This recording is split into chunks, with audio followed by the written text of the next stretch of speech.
Terima kasih Pak Amsal buat waktunya.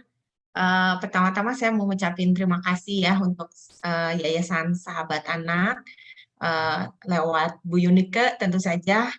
Saya mengucapkan terima kasih Bu Yunike untuk waktunya ya. Waktu Bu Yunike kirimin saya video pertama kali tentang yayasan ini, saya hari ini, pagi ini, atas nama anak-anak Indonesia, atas nama perempuan Indonesia, mengucapkan banyak terima kasih untuk Yayasan Sahabat Anak ini, karena menurut saya apa yang Bu Yunike, teman-teman lakukan, itu luar biasa banget, dampaknya besar banget, ya. Saya ngelihatnya aja, wow, rasanya saya tadi tiba-tiba ingin banget ngechat Bu Yunike dan bertanya, "Bu Yunike apa lagi yang saya bisa lakukan ya buat anak-anak di sana?" Karena saya melihat anak-anak begitu semangat, begitu hebat ya dengan keterbatasannya mereka begitu tetap bersemangat, dan saya benar-benar mengucapkan terima kasih banget buat di sini ada Yayasan Kanker juga ya, ada Rumah Hidup ya, pasti orang-orang yang benar-benar dengan hati tulus membantu anak-anak dan banyak orang-orang ya di luar sana yang butuh dan teman-teman dengan ikhlas memberikan itu gitu. Jadi atas nama anak-anak Indonesia, izinkan saya pagi ini mengucapkan terima kasih banyak untuk teman-teman yang sudah mensupport. Oke, katanya tak kenal maka tak sayang ya, karena kita jauhan nih ya, kalau mau ketemu offline juga susah nih ya, kelihatannya kita harus terbang. Oke, perkenalkan nama saya Demianti, saya belajar bareng-bareng dengan Bu Yunike, ya Bu Yunike, justru saya belajar sebenarnya dari Bu Yunike ya, belajar tentang konselor banyak banget dari Bu Yunike juga sebenarnya. Nah, saya juga founder dari Legacy Maker. Legacy Makers itu apa? Legacy Makers itu sebuah komunitas yang isinya memang ibu-ibu muda ataupun anak-anak muda yang kita bergeraknya dalam satu komunitas bergerak di berbagai bidang untuk memberikan CSR. Background kita sendiri sebenarnya di bisnis adalah bisnis insurance. Tapi komunitas yang kita lakukan, komunitas untuk semua orang, boleh bantu orang-orang tentang family. Kebetulan saya itu yang pegang family di Legacy Maker. Teman saya ada yang pegang finansial, yang lainnya lagi pegang stronger tentang kehidupan ya. Nah, saya juga founder dari Fiber Moment. Fiber Moment itu apa? Mungkin juga ini boleh saya minta izin untuk memperkenalkan Fiber Moment ya. Jadi Fiber Moment itu adalah sebuah komunitas yang mungkin kalau ibu-ibu di sini juga senang lihat IG, IG ya, nah, boleh cari di situ vibrantwoman.id. Kegiatan kita apa? Kegiatan kita setiap bulannya kita kasih workshop, kita ada workshop khusus untuk perempuan-perempuan Indonesia. Jadi buat mami-mami di sini, buat ibu-ibu di sini, silakan datang ke workshopnya kita. Itu free. Workshopnya tentang apa? Setiap bulan kita workshopnya berbeda-beda. Bulan ini nanti di tanggal 3 Juli kita akan bicara soal keuangan. Lalu nanti di bulan Agustus kita akan bicara tentang hubungan kita, nanti mungkin juga Ibu Jan akan bicara ya tentang self love ya, tentang cintanya kita pada diri kita sendiri. Lalu nanti di bulan berikutnya kita akan bicara tentang sosial. Jadi kita ada 6 pilar di Fiber Moment yang Bapak Ibu yang memang ini khusus buat perempuan Indonesia ya. Jadi peserta workshop-nya siapa? Peserta workshop dan speaker-nya semuanya perempuan. Kenapa perempuan? Kita bukan diskriminasi, tapi memang kita sengaja bikin karena foundernya perempuan, kita coba bikin untuk perempuan-perempuan Indonesia, boleh belajar bareng, boleh berkembang bareng. Jadi nanti teman-teman boleh hadir, silakan di workshop-nya kita. Saya boleh nanti bagi linknya lewat Bu Yunike juga ya Bu ya, supaya bisa kita belajar bareng-bareng, karena workshop-nya free buat semua perempuan Indonesia. Oke, itu perkenalan dari saya. Mudah-mudahan teman-teman makin sayang ya sama saya ya. Oke, saya share screen dulu ya.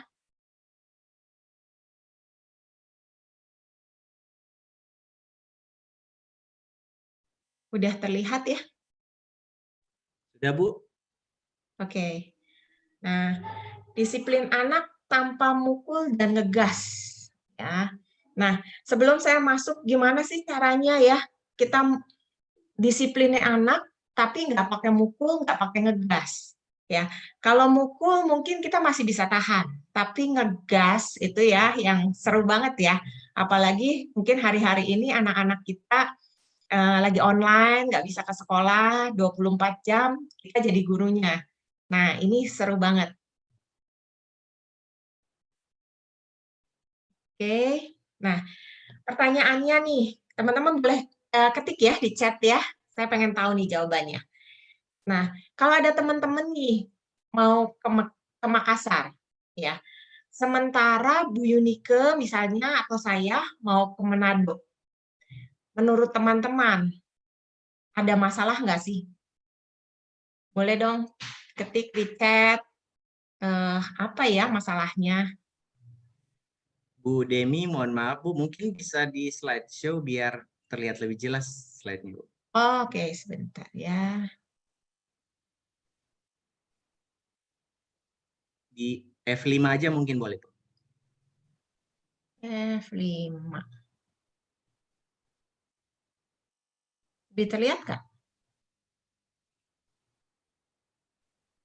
Di sini masih belum slideshow Bu. Oh, masih belum slideshow. Sebentar Ya. ya.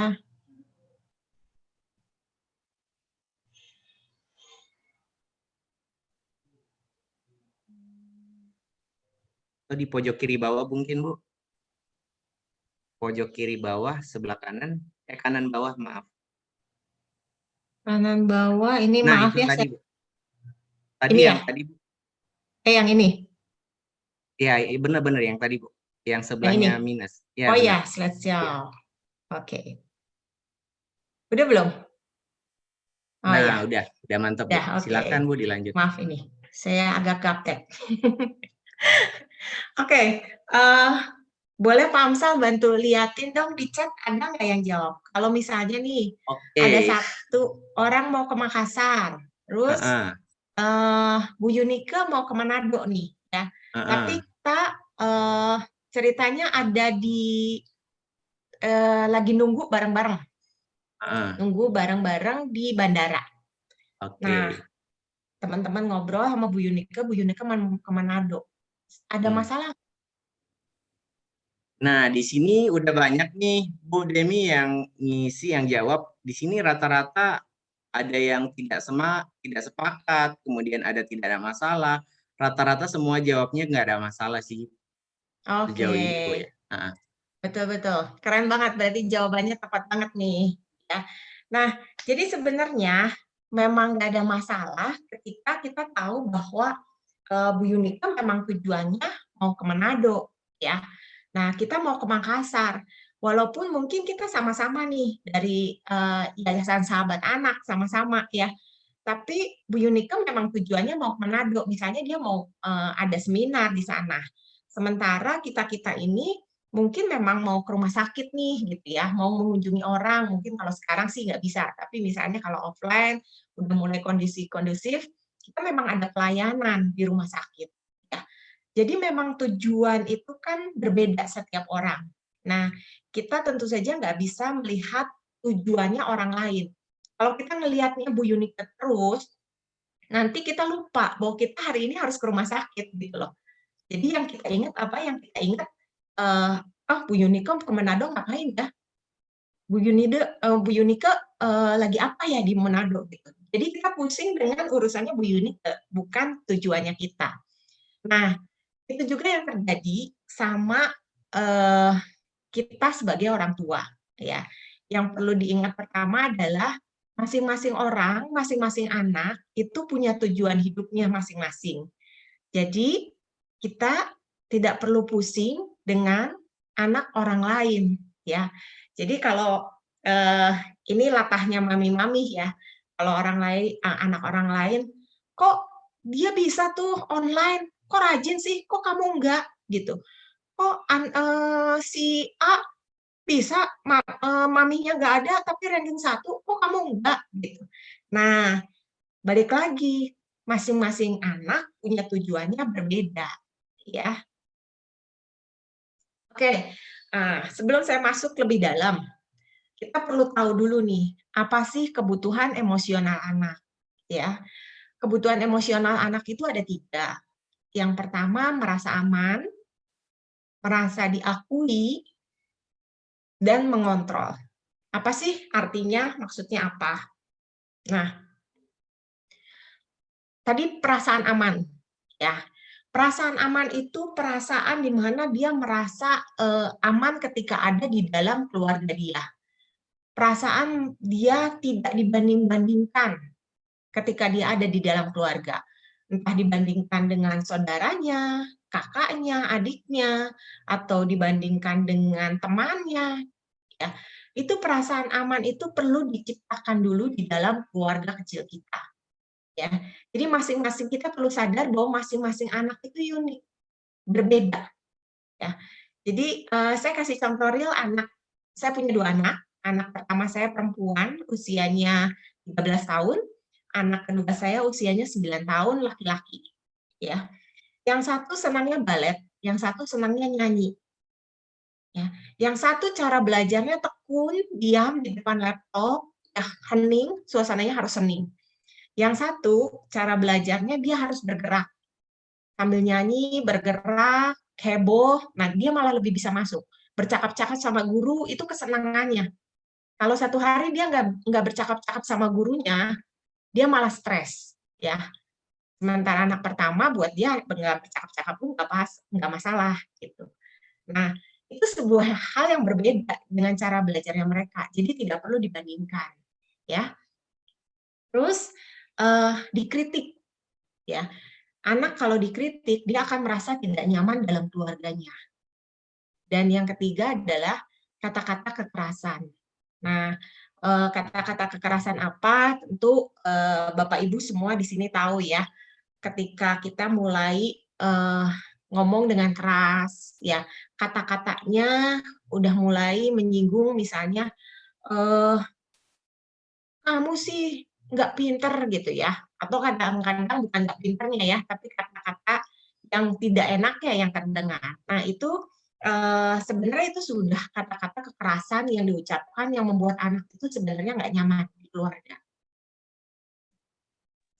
Nah, dicintai, ya. Anak-anak itu perlu diakui dan dicintai, ya. Kenapa?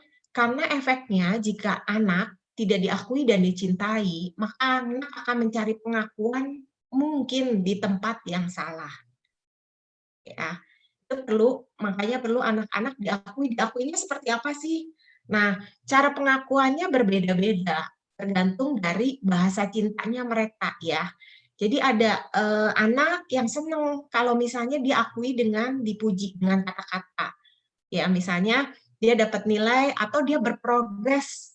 Misalnya hari ini, dia belum bisa kerjain satu mata pelajaran, tapi besok dia mulai mengerti, walaupun mungkin nilainya belum begitu bagus, tapi dia mulai mengerti, maka ketika kita ngomong, "Eh, kamu bagus ya, mulai ngerti, hebat." Nah, itu dia merasa diakui, dia merasa dicintai, ya. Mungkin ada yang bahasa kasihnya juga diperhatikan misalnya, dilayani, misalnya, saat istirahat, "Kamu udah makan belum? Kita siapkan makanannya." Ya, itu adalah bentuk bahasa cinta berupa servis. Ketika bahasa cinta mereka terlampiaskan, mereka mendapatkan itu, maka sebenarnya sama aja dengan kayak bensin ya, kayak mobil itu kan kita perlu isi bensin ya. Nah, tangki bensinnya kan perlu diisi. Nah, tangki cinta anak-anak kita pun perlu diisi dengan bahasa cinta mereka, ya. Yang ketiga tadi mengontrol. Maksudnya mengontrol itu apa sih? Maksudnya bukan berarti anak yang jadi mengontrol kita ya, bukan berarti bahwa, "Mah, besok saya mau pergi jalan-jalan ke sini," lalu kita ikutin. "Mah, liburan pokoknya harus ke sini," terus kita ikutin, nggak begitu, ya. Tapi anak-anak itu cenderungnya semakin mereka bertumbuh, semakin mereka tidak mau didikte, ya. Didiktenya seperti apa sih? Nah, ini contoh-contoh yang kecil yang kadang-kadang kita nggak sadar ya. Saya sendiri baru sadar setelah mulai punya anak. Biasanya kalau anak-anak kecil usia 2 tahun pegang gunting, apa sih yang teman-teman, ngomong? Biasanya kita ngomong, jangan jangan jangan, udah sama mama aja." Lalu ketika dia mulai masuk sekolah nih, sekolah usia 4 tahun, 5 tahun ya, kan gurunya mulai ngajarin ya, suruh gunting yang rapi gitu ya. Nah, karena kita takut guntingnya kena anak, ya sebenarnya memang kita sayang, tapi terus kita langsung mengambil alih kontrolnya dia. Jadi, "Udah nggak usah, sama mama aja, nggak apa-apa biar rapih," gitu ya. Padahal sebenarnya mereka merasa perlu untuk mengontrol. Jadi mengontrolnya dengan apa? Biarkan mereka, izinkan mereka untuk menggunting sendiri, gitu. Tapi tentu saja kitanya yang lebih arif, kitanya yang lebih bijaksana. Misalnya guntingnya jangan pakai gunting yang besar langsung ya, atau guntingnya pakai yang, ujungnya jadi kalau sekarang kan gunting itu macam-macam ya, ada yang ujungnya itu kan sedikit bulet ya. Jadi itu tidak terlalu berbahaya buat anak-anak. Nah, hal-hal seperti itu tuh, yang kadang-kadang mungkin karena kita merasa pengennya cepet, pengennya nilai anak kita bagus, guntingnya kita ambil alih, ya. Padahal itu kontrolnya mereka. Nah, mereka merasa perlu itu. Oke, bagaimana sih untuk tidak memukul dan ngegas? Nah, eee, ini sebelum kejadian terjadi, ada beberapa hal yang sebenarnya kita bisa rem dulu, kita bisa tanggulangi dulu, ya. Yang pertama berikan batasan, ini sorry bukan balasan, tapi batasan yang jelas dan konsisten. Batasannya apa sih? Kita punya peraturan di keluarga, misalnya, ya sekarang zaman anak megangnya handphone terus ya, karena sekolah handphone, selesai nggak boleh ketemu temennya, mainnya handphone, ya. Nah, kita berikan batasan yang jelas dan konsisten. Jadi misalnya, oke ya, selama hari sekolah, sekalipun, nggak bisa main, kita kasih waktu misalnya 1 jam setiap hari, 1 jam atau sampai 1,5 jam. Sebenarnya kalau berdasarkan riset, anak-anak itu nggak boleh lihat handphone lebih dari 1,5 jam, ya. Nah, batasan itu kita kasih tahu ke mereka, kita sepakati ya, cuma 1,5 jam ya, Senin sampai Jumat, ya. Dan itu konsisten. Nah, sebenarnya yang terjadi sama kita sama orang tuanya adalah kita yang nggak konsisten.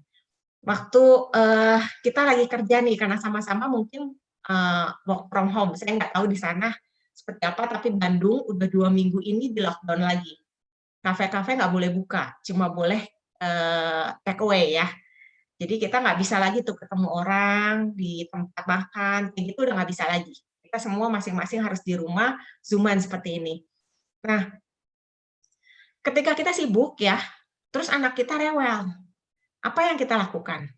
Udah main HP aja dulu deh, nggak apa-apa main HP aja dulu. Padahal waktu dia mungkin udah 1,5 jam, tapi karena kita nggak mau diganggu, akhirnya udah main HP aja dulu. Nah, itu ketidakkonsistenannya kita. Ketidakkonsistenannya kita membuat mereka merasa pertama, mereka melihat peluang, ya. Dan kedua mereka jadi bingung, sebenarnya aturannya seperti apa, gitu. Jadi kadang-kadang kalau mereka melanggar, bukan karena mereka melanggarnya, tapi karena mereka merasa nggak punya batasan yang jelas dan nggak ada konsisten dari kita sebagai orang tuanya, ya. Lalu kita mesti ingat bahwa pujian selalu lebih baik daripada pukulan. Jadi kalau kita memuji sedikit aja, 1 hari aja kita puji anak kita untuk sebuah progres yang mungkin kecil, yang mungkin, kelihatannya nggak berdampak besar gitu ya. Misalnya, saya kasih contoh anak saya yang kedua, dia nggak terlalu suka, menggambar, tapi hari-hari ini dia mencoba nge-print gitu ya, terus dia mewarna. Warnanya menurut saya jauh lebih baik daripada sebelumnya, maka saya bilang, "Oh, warna kamu lebih bagus ya dari sebelumnya ini warnanya lebih keren. Oh, gradasinya lebih bagus ya," gitu. Nah, pujian itu membuat dia semakin semangat. Jadi setiap hari aktivitasnya nggak lagi main handphone, tapi dia semangat nge-print, dia cari gambar, dia print, dia warna.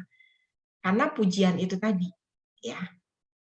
Nah, yang ketiga kita mesti tahu bahwa disiplin itu bukan hukuman. Ini yang, perbedaannya ya. Disiplin itu melatih kemampuan anak.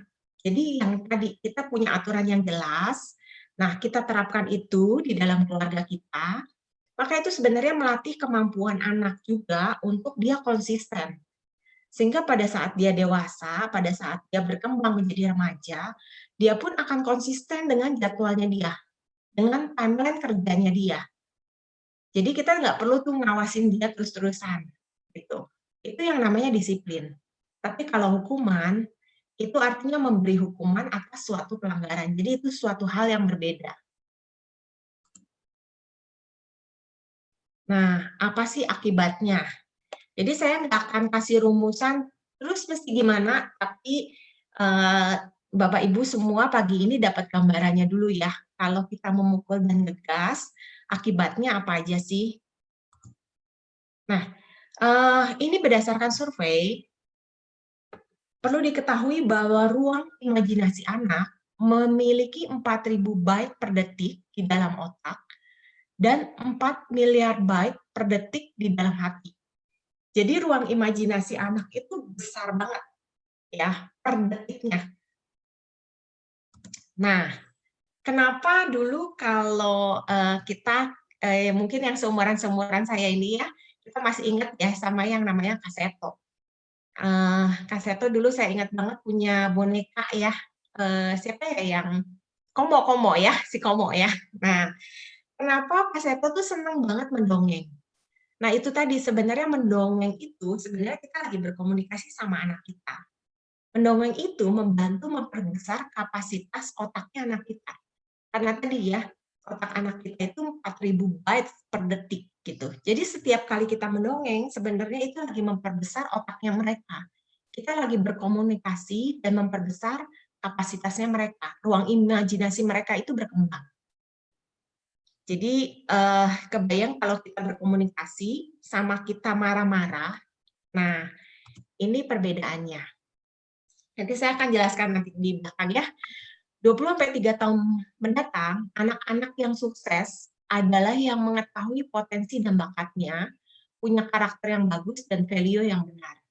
Nah, jadi ini saya bantu mami papi, bapak ibu semua untuk pertama-tama kita menyadari dulu gitu bahwa nanti di usia anak kita yang sukses itu bukan yang mungkin juara 1, juara umum, ya, tapi yang potensi dan bakatnya berkembang, punya karakter bagus. Nah, itu kenapa itu sebabnya ruang imajinasi anak perlu berkembang.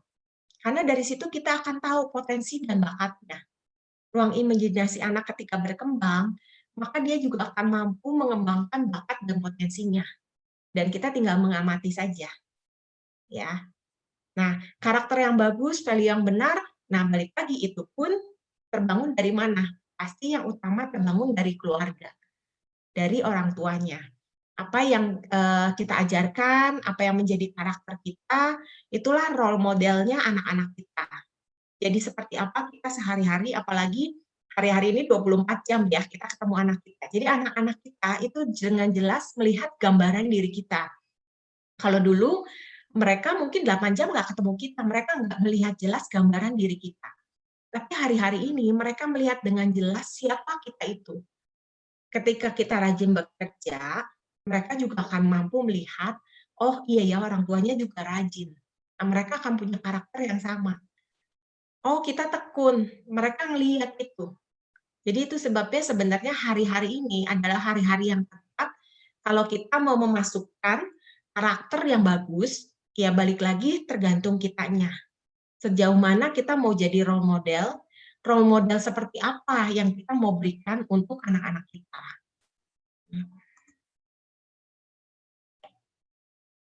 Nah, ini sebenarnya dampak dari ngegas ya. Nggak bisa dihindari bahwa hari-hari ini yang namanya ngegas itu ya rasanya ngurus anak, apalagi ibu-ibu ya, ngurus anak, pagi-pagi harus masak, ya. Terus mungkin Mbak, kalau di Bandung atau Jakarta kadang kita ada Mbak yang pulang harian, sekarang kita nggak berani ambil. Kenapa? Karena takut ya, gitu. Nah, jadi seru nih kerjaan ibu-ibu hari-hari ini, gitu. harus ngasih tahu anak juga, jadi guru juga ya, kalau biasanya gurunya ada di sekolah, kalau ini gurunya jadi ke kita. Nah, biasanya itu yang bikin suaranya jadi berubah. Jadi yang mestinya do rendah, kemudian naik jadi do tinggi ya. Nah, dampaknya apa sih sebenarnya? Dampak anak kalau kita ngegas, itu pertama-tama anak jadi minder, ya. Karena dia merasa, dia nggak bisa gitu. Dia merasa bahwa, oh, orang tuanya aja marah, jadi dia merasa dirinya minder. Yang kedua, anak jadi pemarah, egois, dan judes, ya. Jadi, karena dia nggak bisa melampiaskan emosinya dia takut, dia nggak punya keberanian, akhirnya dia lampiaskan sebenarnya dengan amarahnya dia.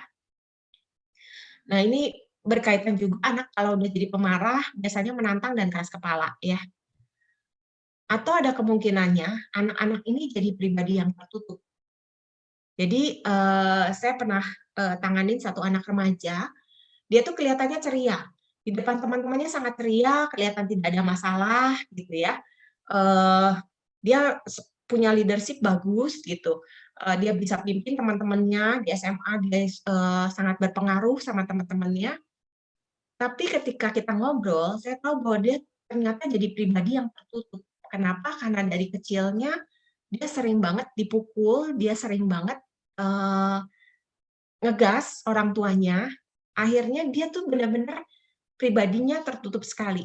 Jadi teman-temannya nggak ada yang tahu masalah dia, dan bahayanya adalah ketika dia udah di puncaknya emosi dia itu bisa, sangat marah dan dia bisa mukul tembok. Teman-temannya di luar sana memang nggak tahu gitu. Tapi kebayang kalau, kemudian suatu hari dia punya rumah tangga. Nah, ini yang jadi bahaya, ya. Yang kelima, anak jadi apatis, kurang lebih sama ya. Jadi, karena tertutup tadi, anak juga bisa jadi apatis. Nah, eee, Bapak Ibu boleh, berpikir bareng-bareng, ini satu kata yang, juga merubah hidup saya, merubah apa yang saya lakukan sama anak-anak saya, ya. Waktu saya baca buku ini, waktu saya membaca kalimat ini yang memberhentikan saya untuk nggak ngegas, ngerem ngegasnya saya. Kenapa? Karena satu bentakan itu membunuh lebih dari 1 miliar sel otak. Satu pukulan membunuh lebih dari sama 1 miliar sel otak anak. Jadi kebayang ya, ketika itu sebabnya tadi dampak ngegas itu seperti itu, karena sebenarnya sel otak anak itu lagi berkembang-berkembangnya. Ruang imajinasinya sedang berkembang-berkembangnya, terutama di usia golden age ya, yang 1 sampai 6 tahun gitu.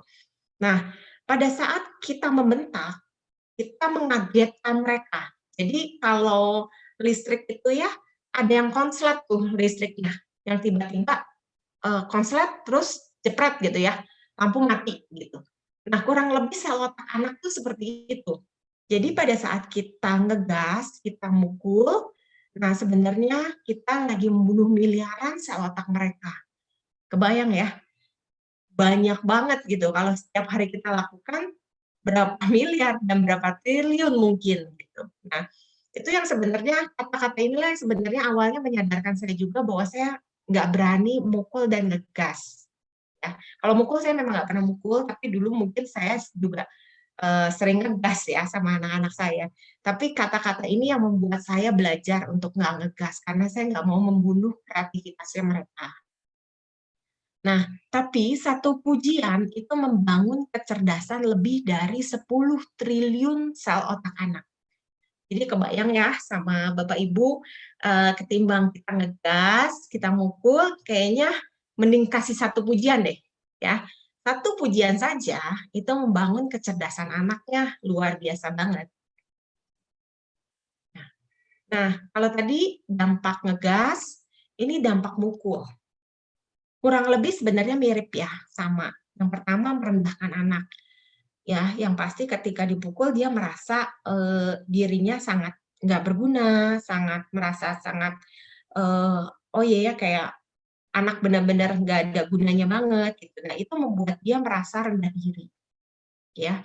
Terus yang kedua, agresif ketika dewasa. Nah, mungkin saya itu salah satu dampak dari yang pertama ya. Jadi saya kenapa saya tertarik dengan dunia anak-anak karena mungkin latar belakang saya juga. Jadi dulu ayah saya sangat galak dan dia sering mukul anak-anaknya. Ya, saya salah satunya yang kena ya. Nah, itu sampai usia remaja, saya itu termasuk anak yang rendah diri. Saya tuh nggak berani nih kayak sekarang ya, ketemu bicara di depan banyak orang buat saya itu sesuatu yang menakutkan sekali, gitu. Nah, itu saya berasa banget dampaknya. Sampai ketika saya terjadi pemulihan, baru saya bisa melakukan semua ini. Ya, jadi dampaknya lama banget. Saya merasakan itu sampai SMA ya, sampai SMA menjelang kuliah itu saya masih merasa rendah diri sama dibandingkan teman-teman yang lain. Jadi saya kadang-kadang malah suka membandingkan diri saya sendiri dengan teman-teman yang lain gitu. Nah, yang kedua tadi ya agresif ketika dewasa. Nah, kurang lebih jadi malah kebalikannya. Atau boleh dibilang dia akan melakukan hal yang sama ketika dewasa kepada orang lain. Jadi buat dia ketika ada masalah apa yang dia lakukan? Dia pukul. Ketika dia punya keluarga, dia punya anak, apa yang dia lakukan? Ya dia melakukan hal yang sama seperti ketika dia mendapatkannya di masa anak-anak mereka. Ya. Nah, gimana sih cara-caranya? Ya, ini bukan cara paten, tapi mungkin ini berdasarkan buku dan pengalaman beberapa orang yang sudah melewati masa ini ya. Yang pertama, Bapak Ibu, sebelum kita bicara soal anak-anak kita, yang pasti anak-anak kita yang seperti tadi saya bilang, kita adalah role modelnya mereka, ya. Jadi sebelum kita memikirkan mereka harus ngapain, yang pertama adalah nanti mungkin Ibu Jan akan membahas lebih dalam lagi ya soal yang satu ini, itu memaafkan diri dan masa lalu kita sendiri, ya. Saya dari keluarga dengan ayah yang suka mukul, bukan berarti hari-hari ini saya harus mukul, saya harus ngegas sama anak-anak saya, ya. Jadi ketika kita sudah bisa memaafkan diri sendiri dan masa lalu kita, nah itu salah satu cara yang sebenarnya membuat kita akan jauh lebih sabar, jauh akan lebih mengerti ya perasaan anak, mengerti kenapa anak kita melakukan hal-hal tersebut, ya. Yang kedua, ingat masa kecil. Nah, Bapak Ibu, kita juga pernah kecil, kita pernah jadi bagiannya mereka, kita pernah ada di masanya mereka, ya. Nah, Bapak Ibu boleh flashback kembali, ya. Waktu di masa kecil, Bapak Ibu seperti itu nggak sih? Bisa jadi mungkin Bapak Ibu sama, ya. Tapi kalau perlakuan kita sama, maka nggak akan ada sudahnya, gitu loh, ya. Walaupun kita menyadari bahwa, oh iya ya, anak kecil memang dunianya seperti itu. Anak kecil dunianya banyak bertanya, yang kadang-kadang kita capek jawabnya, akhirnya kita ngegas, ya. Anak kecil itu dunianya pengen tahu banyak hal, sehingga dia explore, dia naik-naik, ya, dia ambil gunting, dia kadang-kadang ke Mbak di dapur, tiba-tiba lihat pisau, dia penasaran, ya pisau itu buat apa. Nah, kadang-kadang hal-hal seperti itu memang terjadi, makanya kitanya yang lebih bijaksana, ya. Oke, pisau itu berbahaya, jadi kita nggak taruh di tempat sembarangan, ya. Gunting, oke, kita pakai gunting yang lebih tumpul, yang bukan yang ujungnya bukan tajam, gitu ya. Atau menggambar, oh ya, dari awal pun kita ada waktu kecil, kita nggak bisa nih yang ngegambar langsung jadi bagus gitu. Sekalipun mungkin kita hari-hari ini misalnya ada yang seniman, ya, pasti waktu kecil pun kita menggambar nggak langsung bagus, ya. Jadi apa yang terjadi di masa kecil kita, jangan lalu mengharapkan anak kita itu menjadi kita yang sekarang. Terlalu jauh, Bapak Ibu ya. Nah, dan yang ketiga, yang tadi, ingat bahwa otak mereka perlu berkembang. Di tahun nanti 23 tahun ke depan, ya, orang yang sukses adalah anak-anak yang berhasil mengembangkan bakat dan potensinya. Ya, anak-anak yang mengembangkan bakat dan potensinya adalah anak-anak yang kreativitasnya berkembang. Anak-anak yang kreativitasnya berkembang adalah anak-anak yang punya imajinasinya berkembang. Nah, imajinasinya berkembang dengan cara kita mengembangkan otak anak dengan pujian, dengan komunikasi, bukan dengan bentakan dan bukan dengan pukulan. Oke, eh, saya nggak banyak cerita lebih lanjut, itu aja dari saya. Saya berharap Bapak Ibu semua pagi hari ini mendapatkan sesuatu, sama-sama kita belajar. Saya sendiri masih terus belajar sebagai orang tua karena anak saya juga masih kecil ya. Jadi kita sama-sama belajar pagi hari ini. Oke, thank you. Itu aja dari saya. Terima kasih Pak Amsal. Saya kembalikan ke Pak Amsal. Oke, baik. Terima kasih Ibu Demi buat sharingnya untuk teman-teman yang ada di sini, Bapak Ibu ya. Sekarang kita akan buka pertanyaan dari Bapak Ibu. Silakan kalau ada yang mau bertanya boleh langsung aktifkan mic-nya, atau kalau misalnya Ya, saya mau bermasalah bertanya. dengan mic boleh menggunakan fitur chat. Silakan, tadi Bapak siapa? Dari Bapak Eko. Bapak Eko, silakan Pak Eko. Ya Bu, terima kasih buat materinya, ini bagus sekali buat saya. Saya mau tanya,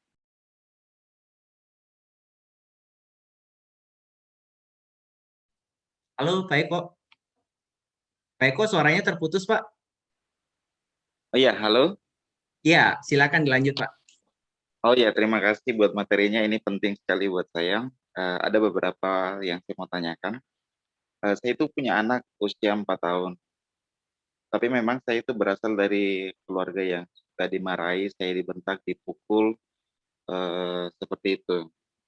Nah, cuman yang saya mau tanya, bagaimana caranya kita mau menghandle ini anak, sementara kita juga, dalam tanda kutip, kita itu orang yang nggak bisa nahan amarah, ada juga riwayat hipertensi, jadi biasanya kita membentak. Apakah membentak itu beda dengan marah?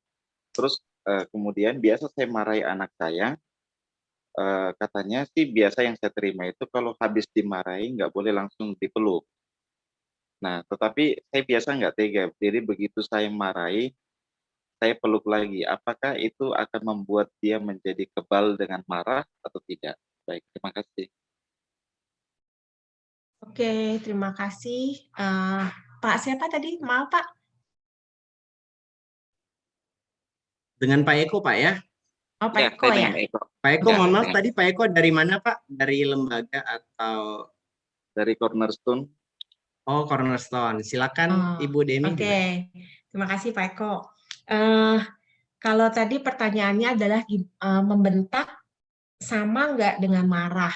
Eh, kurang lebih dalam hal perusakan otaknya sama aja, Pak. Ya, jadi kalau tadi kita bicara tentang sel otak anak yang hilang begitu kita membentak, itu kurang lebih marah sama membentak sama aja. Karena marah itu sebenarnya emosinya kita, tapi bentuk keluarnya yang berbeda-beda. Ada yang dengan cara membentak, ada yang dengan cara memukul, ya. Nah, itu kurang lebihnya adalah hasil dari amarahnya kita. Nah, gimana sih caranya sementara mungkin kita punya hipertensi nih gitu ya. Biasanya memang kalau hipertensi bawaannya cepat marah ya Pak ya. Nah, eh, yang pertama berdamai dengan diri dulu sih Pak. Memang ini juga yang boleh berbagi pengalaman aja ya Pak. Ini yang saya sendiri juga alami. Nah, yang saya lakukan pertama adalah seperti yang tadi saya bilang di slide terakhir, memaafkan diri sendiri dulu. Gitu.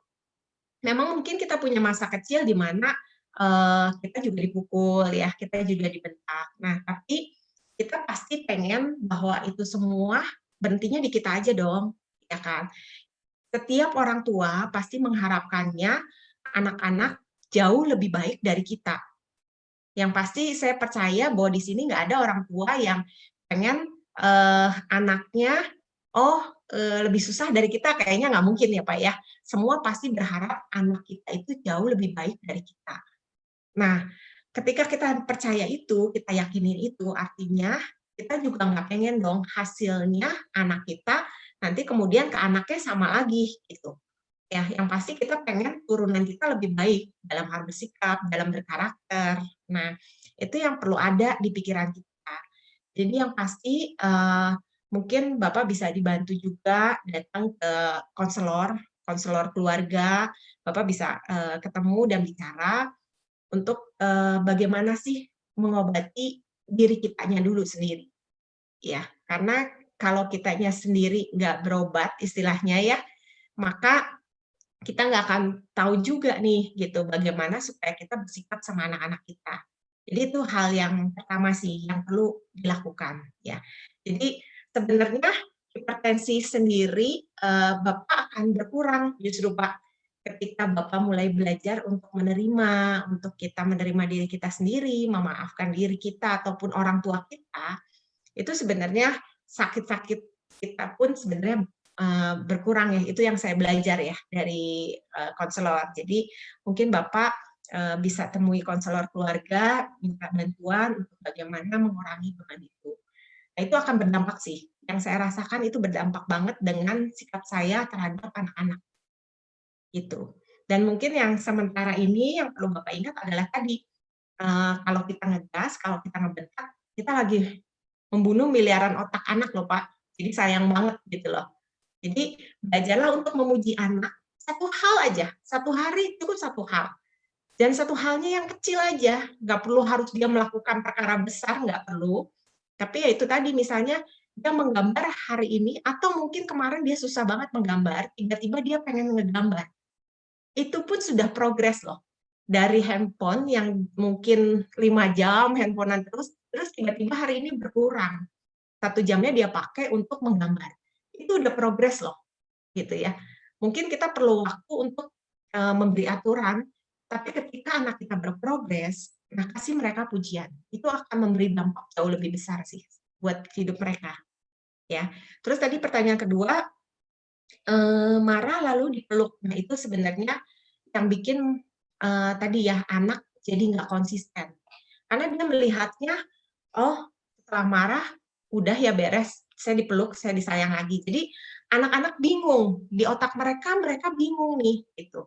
Karena otak itu menyaringnya otak itu nggak bisa menyaring hal yang nyata dengan tidak nyata, tapi mereka jadi melihatnya, oh nggak konsisten ya. Nah itu yang membuat anak-anak bingung, di otak mereka bingung.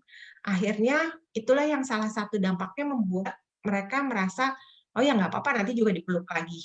Gitu loh. Dan dampaknya ketika remaja adalah mereka merasa bahwa kalau dimarahin pun mereka bisa jadi mereka terbiasa gitu loh.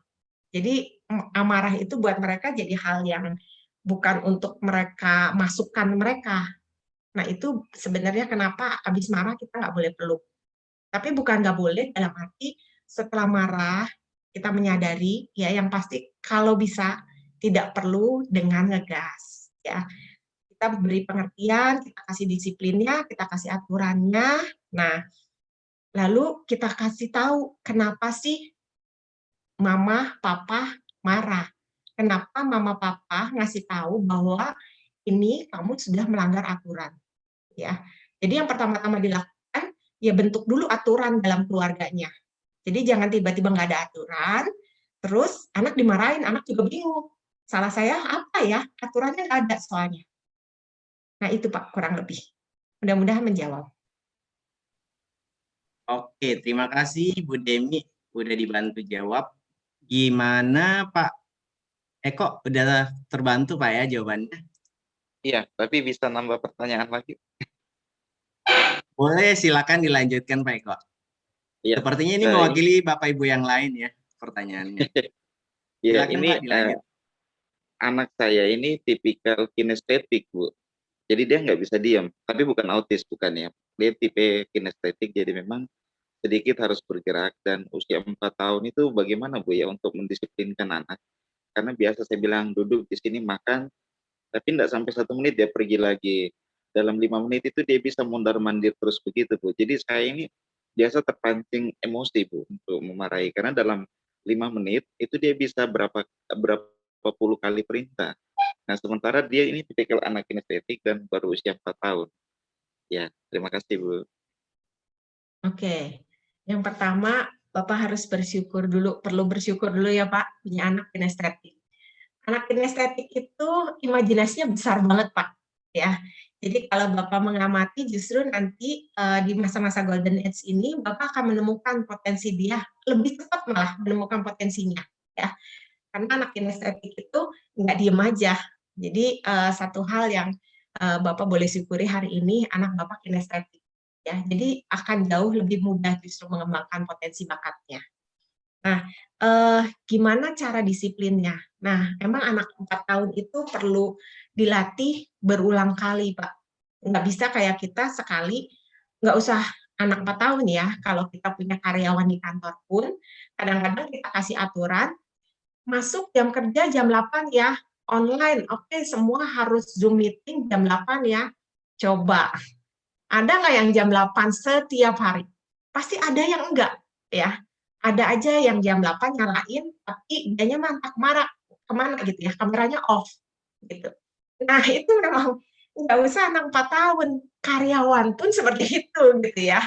Jadi kita mesti ngerti bahwa anak 4 tahun itu perlu dikasih tahu terus-menerus, ya. Yang pasti kitanya jadi contoh, jangan sampai kita mengharapkan anak jangan kemana-mana, tapi kita makan sembari pegang handphone. Kita makan sembari, oh ada handphone masuk, kita angkat telepon. Nah, itu juga udah nggak jadi role model buat anak kita, ya. Jadi dari kitanya sendiri dulu, kita mesti ingat bahwa ini jam makan, oke. Lalu kita bisa kasih tahu pelan-pelan, Pak. Kita bisa ngomong, "Nak, kita makan bareng ya, jam 12 sampai jam 12.30 sampai setengah 1, itu jam makan. Nah, kita belajar ya, duduk rapi. Nih, contohnya mama sama papa, ayah sama bunda ya, kita duduk rapi. Nah, memang waktu awal udah pasti anak kinestetik nggak bisa langsung nurut, Pak. Ya, itu tadi, karyawan aja nggak nurut langsung gitu. Nah, kita harus kasih tahu lagi. Memang di sini butuh kesabaran, iya. Ya, butuh kesabaran dan butuh kerjasama ayah dan bundanya nih. Nggak bisa cuma ayahnya doang, terus marahin gitu ya. Nggak bisa, ini butuh kerjasama. Dulu waktu saya dalam proses belajar untuk tidak memarahi anak, saya sangat disupport sama suami saya. Jadi suami saya jauh lebih sabar Pak daripada saya gitu ya. Nah, ketika saya belajar itu, jadi kalau saya udah mau keluar emosinya saya diem dan suami saya tahu bahwa saya mau mulai marah nih gitu ya. Nah, dia ambil peranan. Dia menggantikan peranannya saya, dia akan datang ke anaknya. Datang ke anak saya dan dia yang akan kasih tahu dengan caranya dia. Ya, tapi intinya suami istrinya harus sepakat dulu ya, Pak. Jangan misalnya papahnya ngasih tahu, oke jam makan harus di sini ya. Tapi mamahnya ketika dia lari-lari, mamahnya bilang gini, udah, nanti daripada kamu dimarahin papa. Nah, nggak begitu ya. Jadi kasih tahu bahwa memang ini aturan keluarga. Jadi mama papa nih harus sepakat didik anaknya. Kalau kata mamah A, ya papa juga harus A. Kalau kata papa B, ya mamah juga harus B gitu.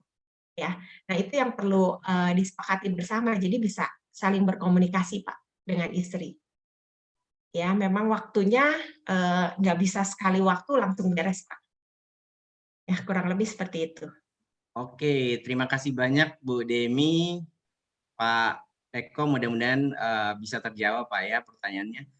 Bu Demi, kita lanjut ke pertanyaan berikutnya. Ini tadi ada pertanyaan dari ibu-ibu yang ada di Rumah Harapan Indonesia nih. Katanya mereka mau nanya terkait dengan pola asuh anak. Mungkin dari ibu-ibu RHI boleh silakan diaktifkan mic-nya langsung. Selamat siang teman-teman. Ya, selamat siang. Karena kan ibu-ibunya, saya mewakili pertanyaan dari ibu-ibu. Tadi kami sudah berdiskusi di sini mengenai ada beberapa pertanyaan.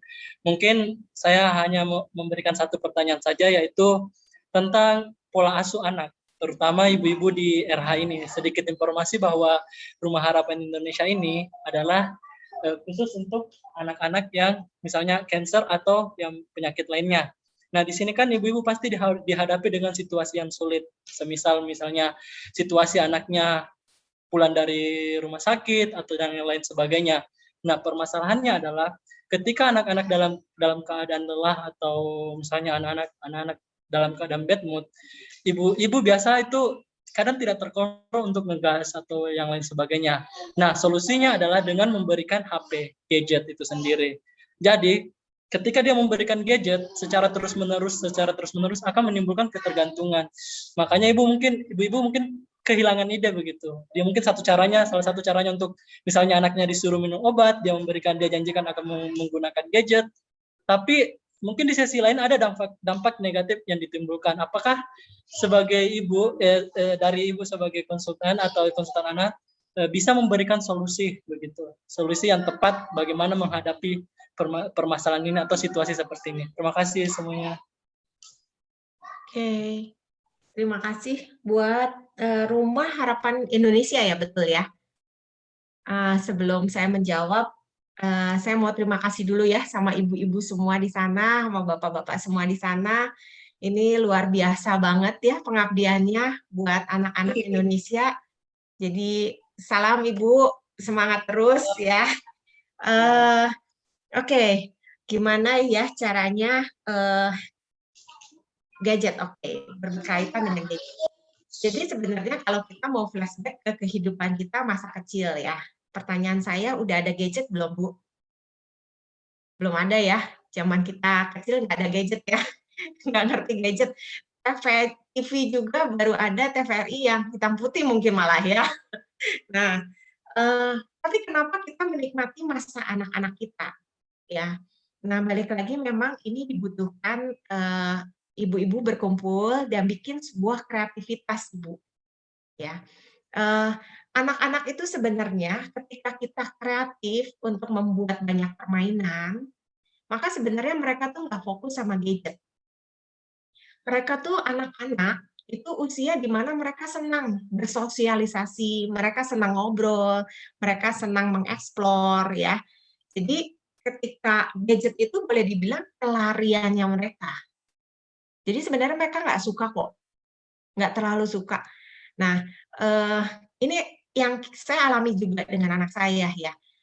Anak saya pernah sempat mengalami, yaitu sama di saat-saat seperti ini tiba-tiba dia senang banget lihat YouTube sampai sama kayak karyawan ya, Zoom sekolah kameranya nyala tapi di laptopnya itu lagi ada YouTube gitu ya. Jadi gurunya kelihatannya dia lagi kesannya dia lagi mendengarkan guru, lagi ngeliatin guru, padahal yang dia lihat YouTube gitu ya. Nah, mungkin ada beberapa teman-teman juga ngalamin hal seperti ini. Tapi kemudian kita mencoba untuk kreatif, menggantinya dengan berbagai aktivitas. Ya, aktivitasnya apa? Di rumah saya tuh sediain semua permainan masa lalunya kita ya. Jadi dari ular tangga, ludo gitu ya, monopoli, kartu gitu, alat-alat gambar, semua yang kita gunakan untuk motorik mereka itu ada di rumah. Jadi kita selalu pakai misalnya Sabtu malam. Oh ya, Sabtu malam kita nggak pernah nih sibuk ya, makanya kita pakai setelah makan malam itu waktunya bermain bareng gitu. Terus kita sediain juga waktu-waktu di mana mereka adiknya dan kakaknya ini bisa main berdua, misalnya main ular tangga atau kita beliin ini panahan gitu ya, yang kecil-kecil aja gitu. Nah, tapi mereka senang karena sebenarnya anak-anak ini senang bergerak, anak-anak ini sebenarnya senang melakukan aktivitas. Aslinya mereka itu sebenarnya nggak terlalu suka kalau di gadget terus.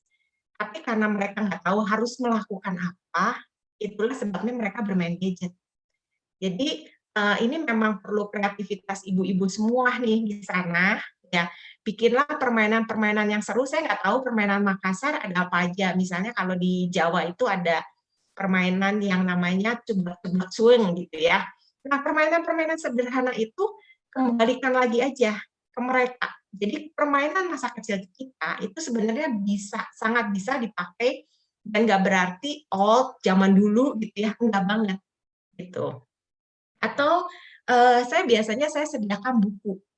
Nah, jadi Bapak Ibu bisa challenge nih ke anak-anak. Ayo, daripada challenge games ya, challenge-nya buku. Ayo, siapa yang baca 10 halaman dalam waktu 1 jam ini, nanti misalnya, yuk kita challenge-challengean ya, nanti kasih apa, ya. Mungkin pertama, kita akan kasih reward, ya. Tapi itu pun nggak boleh terlalu sering, karena kalau anak terbiasa dengan reward dan hukuman, mereka akan bermainnya di situ.